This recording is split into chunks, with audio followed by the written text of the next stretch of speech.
Terima kasih Nura. Terus bersama kami di studio, kami membawakan dua ikon perniagaan yang hebat ini bagi anda usahawan. Pastikan anda berada di hadapan kaca televisyen anda untuk minit berbaki ini supaya dapat beri manfaat kepada semua. Selamat pagi Datin Azliana, Datuk Sri Hassan yang merupakan Ketua Pegawai Eksekutif untuk Usanita Sdn Bhd.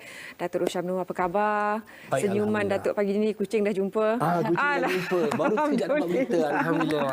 Alhamdulillah. Dan bercakap tentang perkhabaran baik gabungan juga antara Datuk juga Usanita untuk memberikan lebih pemerkasaan kepada IKS. Mungkin Datin boleh berikan sedikit pengenalan bagaimana sebenarnya kolaborasi yang berlaku di antara Datuk dan juga Usanita. Okey, program terbaru Usanita Sdn Bhd yang kita kolaborasi bersama Datuk Roshamno, kita nak ucapkan ribuan terima kasih kepada Kementerian Pembangunan Luar Bandar yang berhormat Menteri sendiri Datuk Seri Mahathir Khalid, kerana dari awal Datuk dia menyokong program kita ni penjenamaan dan pendigitalan untuk 50 orang usahawan, especially mereka di luar bandar dan di pinggir bandar. Kenapa kita nak buat dan misi dan visi Usanita ni selari dengan Datuk Rosham, di mana kita nak memberi peluang kepada 50 usahawan di luar bandar ini untuk memakai penjenamaan Datuk Rosham, membantu mereka-mereka yang betul-betul terkesan, yang ada yang hampir gulung tikar dalam perniagaan mereka ketika pandemik. Jadi usaha Usanita ni untuk nak ke arah usahawan-usahawan luar bandar ni supaya mereka dapat penjenamaan dan selari dengan platform sekarang, pendigitalan. Itulah Usanita tekankan sekarang, supaya usahawan-usahawan luar bandar dapat memakai penjenamaan di kalangan usahawan selebriti sebab mereka memerlukan modal yang besar. Jadi program ni mereka tak perlu bayaran, mereka hanya hantar penyertaan dan kita dah pun memulakan uji bakat pada Jumaat yang lepas. Itu sesi yang pertama. Kita baru uji bakat 45 orang. Uji bakat bermula pada pukul 10 pagi dan end up kita habis 7.30 petang. Dan waktu tu kita nampak ramainya usahawan-usahawan luar bandar ni, mereka nakkan platform ni untuk mereka nak menjenamakan lagi perniagaan mereka yang terkesan. Bila Datuk lihat proses ini dari segi pemilihan dan juga untuk memilih produk mana yang bersesuaian dengan bagaimana Datuk boleh menyumbang, apa yang Datuk perhatikan sepanjang proses tersebut? Proses tu kita nampak ada yang boleh kita bantu, ada yang tak boleh kita bantu sebab kita memerlukan mereka yang dah ada dalam pasaran. Sebab apa? Saya juga harus menjaga branding saya. Saya tidak mahu ada produk yang menggunakan gambar saya sebagai duta mereka secara percuma dan akhirnya perjalanan perniagaan mereka tersekat di tengah jalan. Ada juga orang bertanya dengan saya, Rosham, kenapa banyak sangat ini nak bagi gambar kau pakai kepada 50 usahawan yang terpilih? Tapi saya kata kat dia orang, zaman COVID, ramai yang macam Datin kata tadi, ramai yang gulung tikar, ramai yang terkesan. Tetapi harus diingatkan, siapa Roshamno dulu? Dulu Roshamno tak ada nama, mereka inilah yang membantu saya menjadikan Roshamno seperti hari ini. Dah tiba masanya untuk Roshamno pula bantu dia orang menggunakan penjenamaan saya. Saya tahu IKS tidak mampu untuk membayar local celebrity untuk produk mereka. Jadi ini di antara usaha saya bersama dengan Usanita, kerana Usanita ni pemudah cara. Kerana kita melihat juga selain daripada penjenamaan, mereka bila gunakan penjenamaan tu mereka boleh menyemarakkan perniagaan mereka dari segi marketing and promotion. Tetapi adakah IKS ni telah mendigitalkan diri mereka? Jadi Usanita bersama saya dengan beberapa tim yang lain akan mendigitalkan mereka, kerana memang kita menyahut usaha kerajaan supaya semua orang atau punya usahawan IKS ni mendigitalkan diri mereka, kerana ini akan terjadi di masa akan datang bahawa kita akan fully digital. Kalau kita tak digitalkan mereka, maka mereka akan ketinggalan. Jadi usaha ini sebenarnya bukan hanya untuk 50 usahawan, tetapi membuka mata dengan menggunakan branding saya, Usanita, membuka mata kepada semua usahawan-usahawan di luar sana, tak kisah SME ke, IKS ke, mereka harus mendigitalkan perniagaan mereka untuk mereka sama-sama dalam era perniagaan dunia ataupun nombor baru. Selain daripada kekangan untuk mendapatkan peranti gadget tersebut, apa lagi feedback ataupun maklum balas yang diberikan kepada pihak Datin, pihak Usanita, kenapa mereka tertinggal dalam bidang usaha digitalisasi itu? Ramai di antara mereka ni kekangan modal. Ada juga di antara mereka ni faktor yang tidak mengikuti arus orang kata platform digital dan online. Jadi bila COVID ni terjadi, membuatkan sebenarnya mereka nak belajar dan platform online tu dah pun bermula. Jadi di situlah sebenarnya mereka rasa pendigitalan itu penting dengan arus peredaran masa kita. Jadi apa yang kita di Usanita ni tekankan mereka yang di luar bandar ni, sebab kita tahu mereka kurang dari segi orang kata internet, mobilization dan banyak orang kata fasiliti di kawasan luar bandar tu yang mereka kurang ada.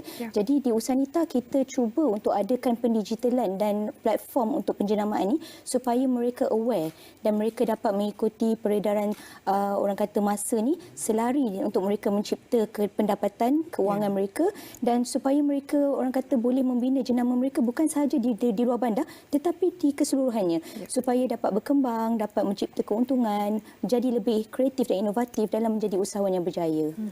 Dan bagi mereka yang dapat menggunakan, dapat juga meminjam nama Datuk untuk produk mereka, persiapan dari segi memperhalusi strategi perniagaan itu, apa yang perlu Datuk katakan kepada mereka? Okey, kita akan masuk ke era 5G. Okay, 5G memainkan peranan yang begitu besar kepada semua orang. Jadi persiapan dia orang macam apa yang perlu kita buat ialah bukan hanya persiapannya tapi persiapan daripada pihak saya dan juga Usanita. Mereka bukan hanya diberikan pakai guna nama saya tetapi mereka juga akan dilatih. Kita akan ada kursus-kursus, seminar-seminar dan kita akan panggil mereka yang lebih bijak dalam bidang masing-masing, termasuk saya, termasuk Datin, untuk melatih mereka. Bukannya dia hanya boleh pakai saja, tapi kita melatih mereka supaya kalau peringkat jualannya hari ini begini dan jualannya akan meningkat dari masa ke semasa. Itu yang kita tekankan kepada usahawan ni kerana kita tidak mahu mereka ni ketinggalan. Kalau mereka ketinggalan maknanya sebab apa? Ekonomi negara berapa peratus dibangunkan oleh IKS, tetapi mereka ni ketinggalan. Sebab tu saya rasa Usanita membuat satu usaha yang amat murni, dan bila Datin nak berkolaborasi dengan saya cakap dengan dia, ini masa juga saya harus membantu dan saya suka sangat projek macam ni. Dan kalau di masa akan datang yang 50 ni berlaku, terjadi, dan mungkin selepas ni kita akan buat lagi rentetan untuk program-program yang lain. Walaupun Usanita yang memperjuangkan usaha ini bukan untuk usahawan wanita saja sebenarnya. Bukan, kita buka kepada semua. Kita ada usahawan lelaki, kurang upaya pun kita galakkan untuk datang join kita, sebab saya rasa mereka yang terkesan memang perlukan satu platform, mereka perlukan satu support system yang memang nak membantu mereka keluar daripada kesan yang mereka alami ketika pandemik. So Usanita mengambil inisiatif ketika pandemik ni, kita buat program-program yang orang kata memberi impak. Sepanjang 2021 dulu kita ada buat program reality TV yang diperkasakan oleh Usanita, memang untuk wanita-wanita B40 M40 yang terkesan dan terjejas ketika pandemik. Jadi mereka-mereka yang masuk program ini, bila kita lihat sekarang mereka menggunakan platform yang Usanita sediakan dulu, dan mereka dah pun orang kata membuat satu penjenamaan yang baik, yang balik. Mereka orang kata daripada top office, mereka buka balik, mereka ada staff, mereka dah create jualan yang begitu memberansangkan. Jadi saya rasa ini usaha yang baik juga saya dan Datuk bersama Kementerian Pembangunan Luar Bandar untuk kita bantu usaha-usaha luar bandar. Dia macam inilah. Sebenarnya kita menyahut apa yang pihak kerajaan, saya sebagai selebriti, apa yang pihak kerajaan perjuangkan untuk rakyat.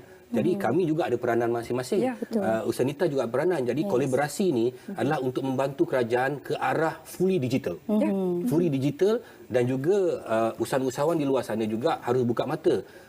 Bagaimana untuk mereka, sebab ini cabaran bagi mereka. Bukannya macam kenapa tak pilih saya, kenapa pilih orang lain. Begitu juga persoalannya, kenapa orang tu dapat bantuan, kenapa orang dapat grant. Mereka tidak pernah memohon. Jadi hari ini salah satu usaha kami bagi tahu kepada semua usahawan-usahawan kat luar sana, memohonlah dengan Usanita, pergi ke website Usanita, memohon, dan kami akan nilai yang secara telusnya siapa yang patut kami pilih untuk menggunakan nama saya. Sebab kalau kita fikir balik, menggunakan nama lokal selebriti ataupun gambar dia orang sebagai duta, dia orang harus belanja beratus-ratus ribu ringgit. Yang ini percuma, dan skala program yang Usanita buat dalam ni adalah percuma belaka. Zero. Jadi peluang yang baiklah untuk mereka rebut dalam keadaan mereka punya bisnes yang dah down. Jadi saya rasa ini masa yang paling baik untuk mereka baik pulih penjenamaan mereka, untuk mereka nak menunjukkan produk-produk mereka supaya produk mereka mendapat sambutan, dan mereka dapat orang kata create pendapatan yang lebih baik daripada sebelumnya. So tujuan dia datang kita nak buat daripada IKS kepada SME. Kita nak lonjak mereka daripada IKS ke SME. Ini tujuan Usanita. Jadi kita di Usanita harap program pilot kita ni Datuk supaya dapat sambutan dan mereka 50 ni dapat kita tengok dari semasa ke semasa pencapaian mereka dan kemudian kita akan buat lagi yang kedua, ketiga dan seterusnya Lepas insya-Allah. ni boleh pinjam awak punya nama pula. Jadi duta. Laku ke tak nanti? Kan? Datuk, kami nak tunjukkan je sebab Datuk pernah berada di spektrum yang tengah berusaha dan berjaya dan boleh membantu orang lain juga. Apa antara kriteria yang menjadikan 50 ini dipilih berbanding pemohon yang lain? Sebelum kita dia kepada Datin sebentar nanti. Okey, kriteria dia mereka mestilah sudah ada perniagaan. Oh, okey. Bukan perniagaan yang baru nak start. Ya, saya pun kena jaga nama saya. Ya. Jadi tiba-tiba dia baru nak start, tiba-tiba besok dia gulung tikar, malulah saya. Ya. Jadi maknanya mereka sudah memulakan perniagaan tetapi dia ada permasalahan disebabkan COVID-19 berlaku. Okey, ini satu. Dan mereka juga ada penjenamaan mereka sendiri, logo mereka, packaging mereka atau produk mereka atau services mereka. Jadi ini kita akan pilih. Kerana di situ kita akan letakkan juga takkan tiba-tiba ada krepek muka saya sini krepek. Ya. Tak boleh. Betul. Maknanya siapa di antara krepek ni yang paling bagus. Betul. Jadi sebab tu mereka harus menghantar video pitching pada awalnya. Mereka harus hantar macam ambillah telefon, alah dia orang boleh buat TikTok, takkan video pitching saya menjaga goreng pisang dekat ni dan saya memerlukan penjenamaan Datuk Rosyam, buat video macam tu hantar kepada Usanita. Jadi di situ pula nanti saya dengan Datin Nak kita akan buat video call dengan dia orang. So dia akan buat pitching pula secara dengan saya dengan tu dan kat situ saya akan tanya beberapa soalan yang nak menentukan bahawa mereka adalah the real usahawan yang kita cari. Bukan dia tak bolehlah gunakan nama saya baru semalam dia start berniaga. Ramai betul dia kata saya baru start berniaga 2 hari lepas. Saya ejen tak bolehlah. Maknanya dia kena ada produk dia sendiri. Ataupun services dia sendiri. Pengalaman Datin menapis sehingga ke 50 yang teratas ini. Dalam sesi uji bakat kita Jumaat lepas seramai 45 ke 50 orang kan Datuk. Kebanyakan mereka ni memang wanita lah. Ya. Dan bila mereka berniaga tu kita pun kan rasa macam tudung, sambal. Jadi Datuk pun macam bila soalan yang kami akan tanya adalah kenapa nak join program yang dibuat oleh Usanita dan kenapa nak gunakan Datuk Rosyam Nor sebagai duta produk. Jadi mereka ni jawapan mereka rata-rata mereka memang nak naikkan sales, mereka memang nak mengembangkan perniagaan mereka dan mereka ni memang orang kata macam Datuk saya cakap, saya ni lelaki macam mana you nak pakai untuk gunakan tudung. Itu soalan yang kita trigger dia lah. Awak jual tudung. Tapi awak nak pakai saya sebagai duta. Kenapa? Dia kena tahu. Dia kena tengok jawapan. Sebab kita mencari IKS ataupun usahawan yang bukan hanya kau ada produk tapi usahawan yang bijak. Kerana seorang ahli perniagaan, seorang usahawan dia kena bijak. Kalau dia tak bijak, macam mana dia nak berniaga? Tapi kita orang kat sini bukanlah bijak sangat pun. Kita akan panggil orang-orang bijak lain untuk membantu mereka supaya mereka lebih hebat daripada hari ini. Sebab sebagai seorang usahawan ni, apa yang mereka perlu tahu, every day is a learning process. Dan mereka kena trust the process dalam mereka nak menjadi seorang usahawan. Jadi bila setiap usahawan tu dilahirkan ataupun mereka melakukan sesuatu perniagaan, sentiasa akan ada masalah. Jadi sebagai leader dan ketua yang baik, macam mana seseorang leader dan ketua yang baik tu nak menyelesaikan sesuatu masalah. Jadi inilah yang kita lihat juga, bukan sekadar hanya nak gunakan jenama Datuk Rosyam di produk mereka. Mereka kena tahu macam mana nak implement, how to inovatif, macam mana nak jadi kreatif dalam mereka mengusahakan perniagaan mereka. Laman webnya www.usanita.com. Ada juga laman IG, juga laman Facebook, juga talian untuk anda hubungi. Kalau boleh kita nak sambung tapi kita kena ke Labuan lepas ni. Datuk Datin. Saya boleh pergi Labuan. Boleh lepas. Boleh cari usahawan. Boleh cari usahawan di Labuan pula lepas ni. Satu Malaysia kita cari. Satu Malaysia kita cari. Baik, jangan lupa untuk mendapatkan lebih banyak maklumat. Tahniah kepada yang 50 ini, pastikan anda memberikan sesuatu yang terbaik dan dapat Datuk Rosyam tu pastikan gunakan sebaiknya. Terima kasih Datin, terima kasih Datuk.